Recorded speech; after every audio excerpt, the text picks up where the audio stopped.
It's October, so that means that it is now spooky season. So to start this month off, I'm going to do my best BuzzFeed Screen Rant What Culture impression here. We're going to be talking about 5 unhinged Fallout fan theories that could be true. Let's just skip the preamble and get right into it, shall we? Dogmeat is a synth. First up is a theory that gained popularity shortly after the release of Fallout 4. Some folks have suggested that Dogmeat, the dog the sole survivor adopts at the start of the game, is actually a synth.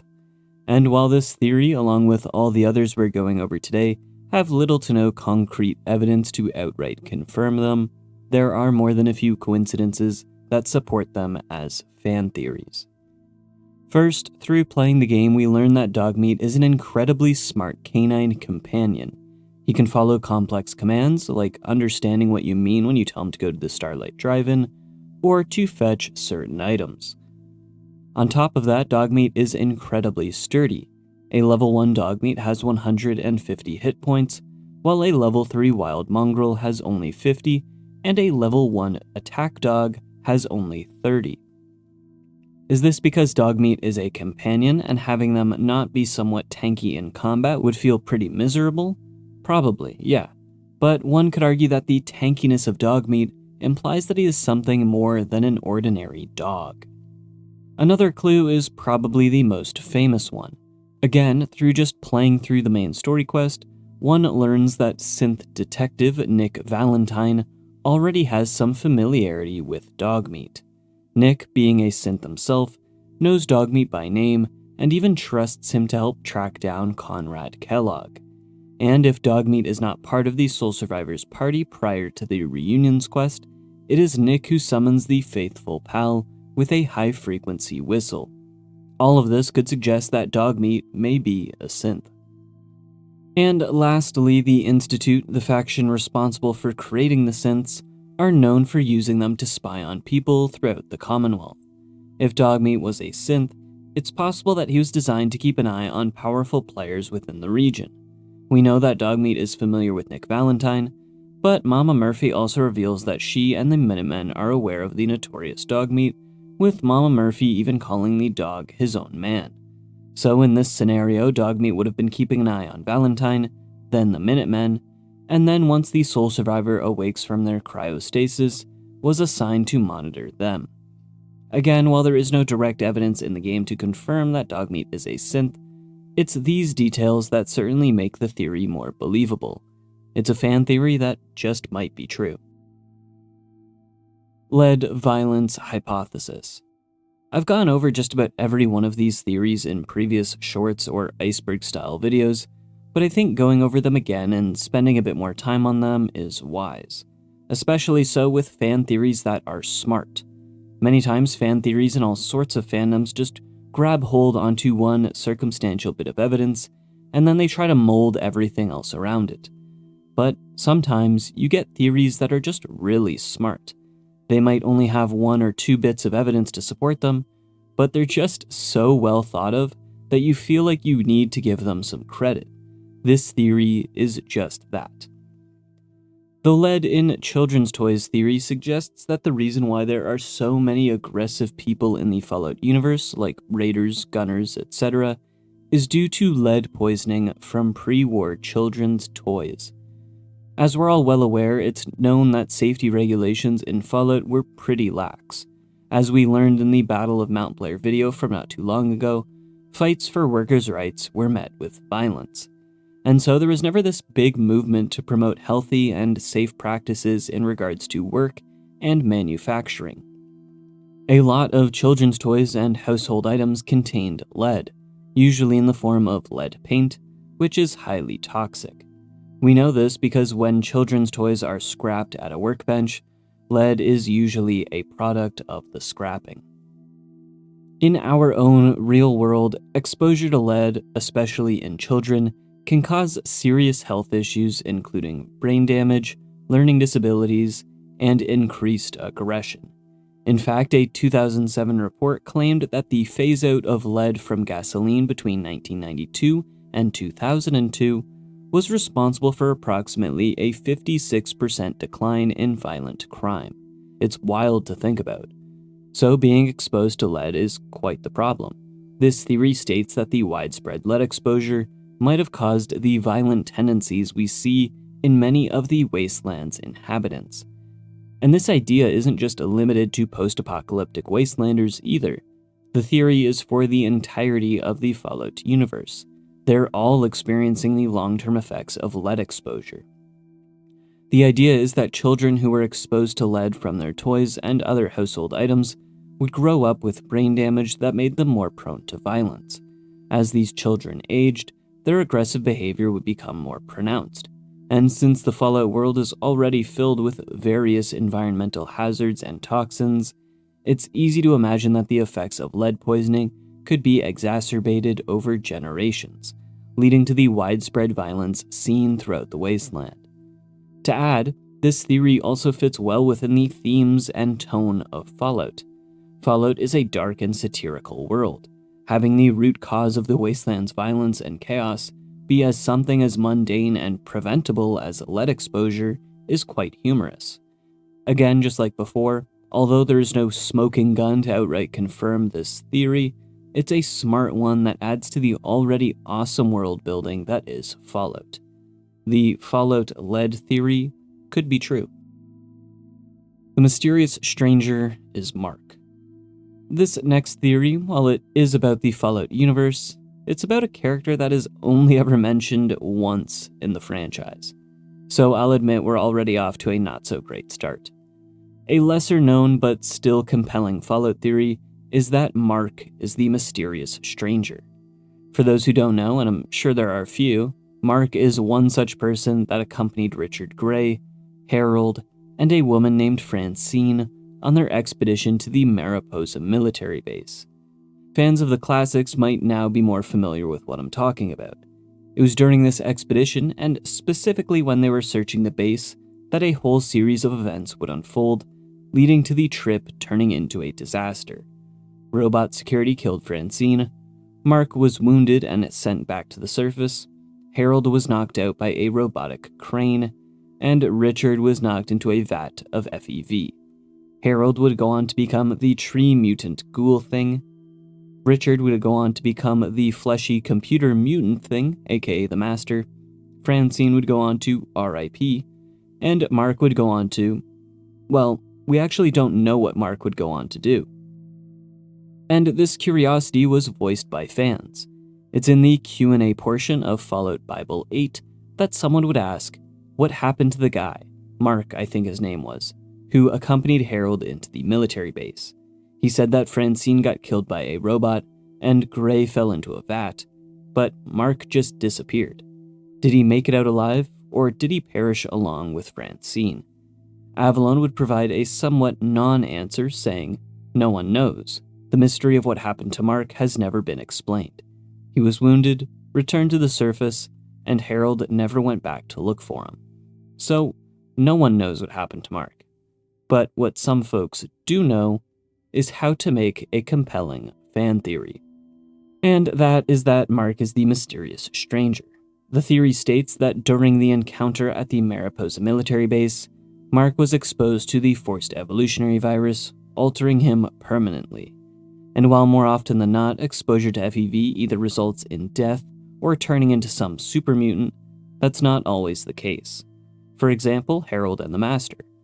So while Mark's friends turned into hideous freaks, Mark became something else. Mark became a sort of unique mutant or entity capable of prolonged life. The theory then goes on to state that Mark would use this extended lifespan to shadow notable wastelanders and help them turn the tides of combat before abruptly returning back to the shadows. A mysterious stranger. Is this a case of fans seeking answers where they needn't be found? It could be.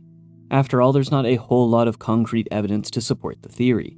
It's really just that Mark has gone missing, and his friends got superpowers, so he should also get superpowers too, right? It's a bit far-fetched, isn't it?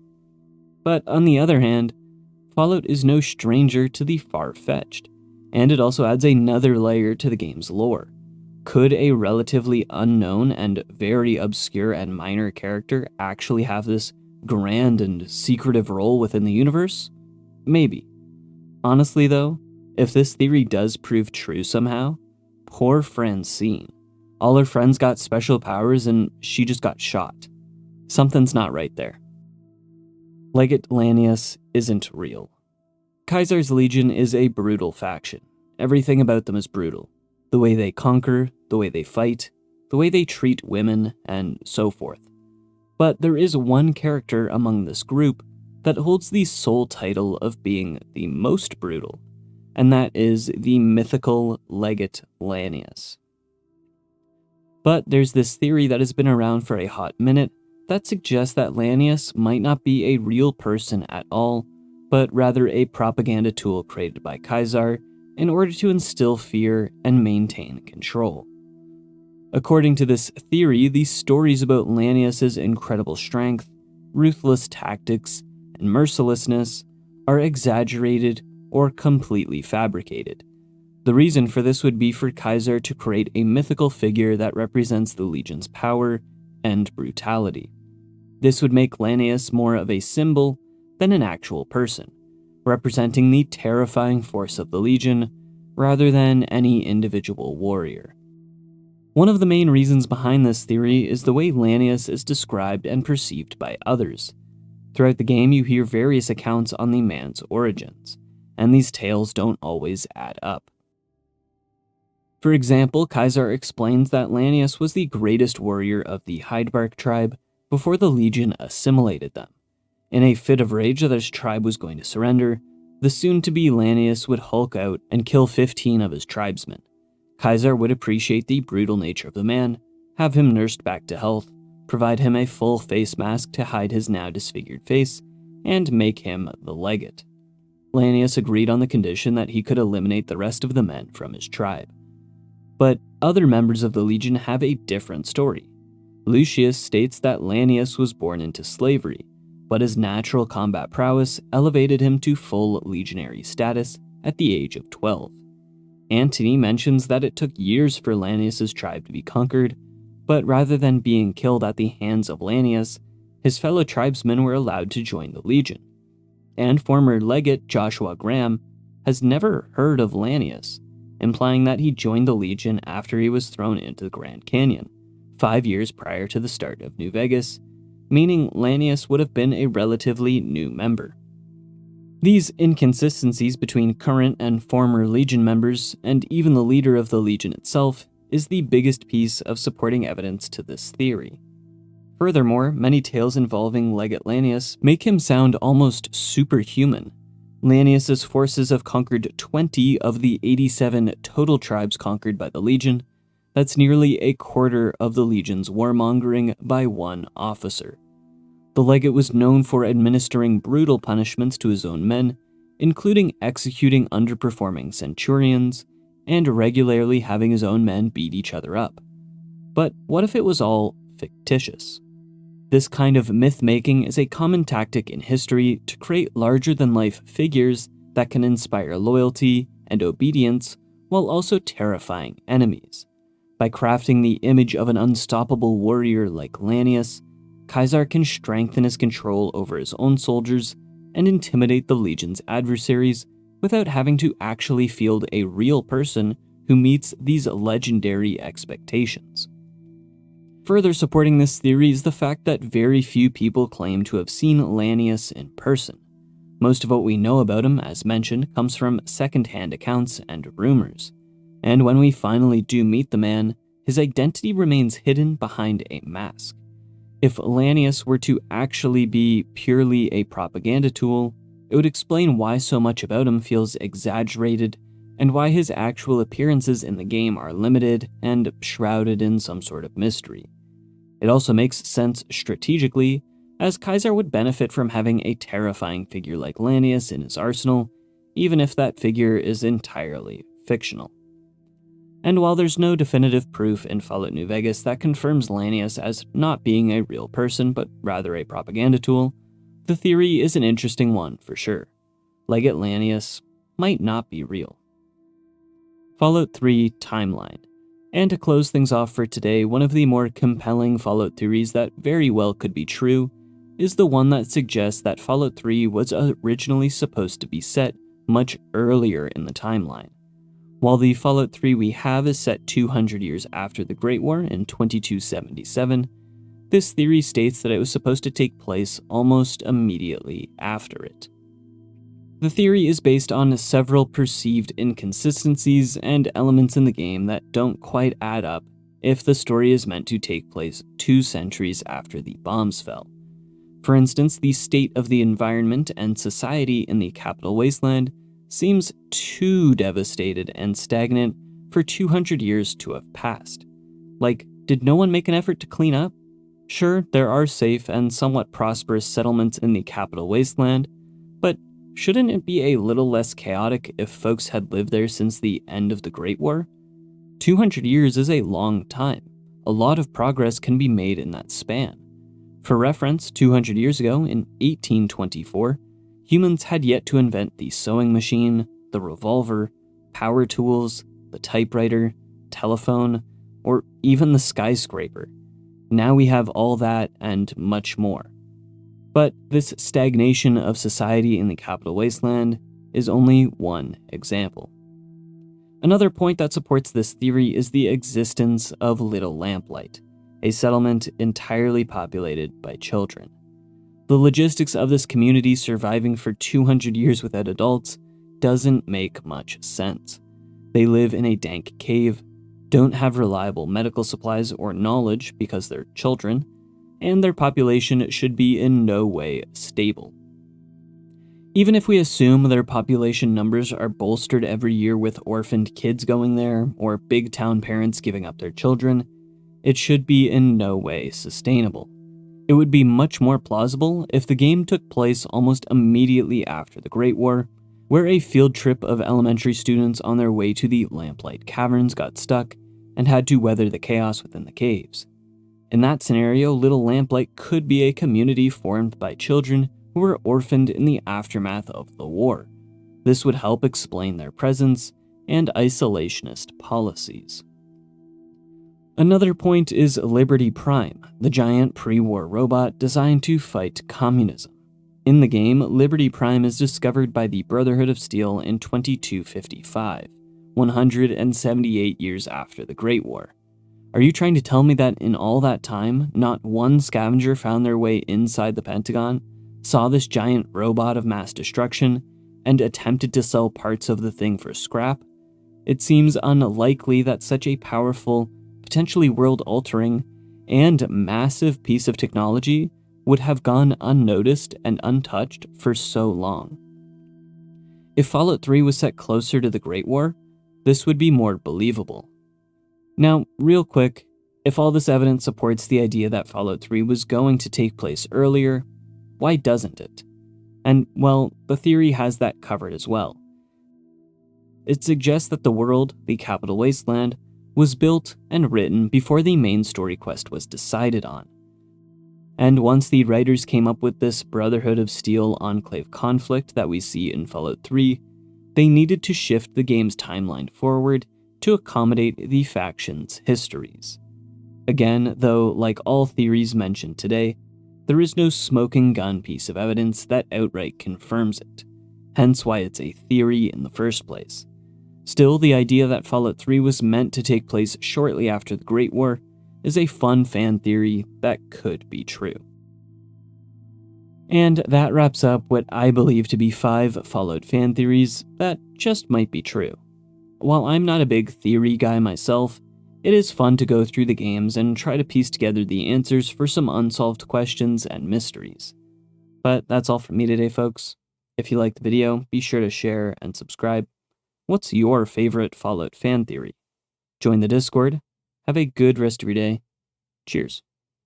Ma always said he was a real mysterious fella, even when he was with her. Like he was a stranger sometimes.